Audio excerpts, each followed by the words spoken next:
Quelle est la précision d'une balle de 9 mm full metal jacket tirée avec un fusil de chasse?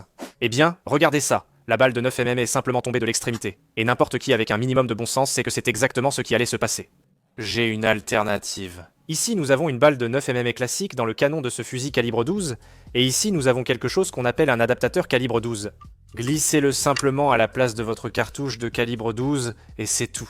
Tout à coup, votre 9 mm peut s'adapter à votre calibre 12, et il tire exactement comme vous vous y attendez. Cependant, je crains un problème.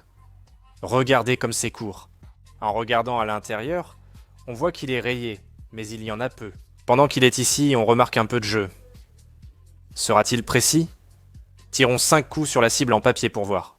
C'est un peu lent à utiliser, mais ce n'est pas vraiment terrible. D'accord, je ne sais pas où on a touché celui-là. Ces 9 mm proviennent de notre sponsor Ammo Squared, qui vous aidera à stocker automatiquement vos munitions. Parce que l'achat de panique, en fait, c'est pour les amateurs. Dites-leur bien que c'est moi qui vous envoie. C'est lent, mais en résumé, Ammo Squared est génial, je les adore. Je pense que c'était le 3. Oh là là, vous allez devoir voir cette cible. Et pour notre dernier tour, 3, 2, 1. Voici le GeForce Arms construit tif faisant. C'est juste un superposé classique. Vous ne pouvez pas utiliser cet adaptateur dans un fusil semi-automatique. Bref. Allons jeter un œil à la cible pour voir les résultats. Oh là là, je pense que ça pourrait vraiment être dangereux.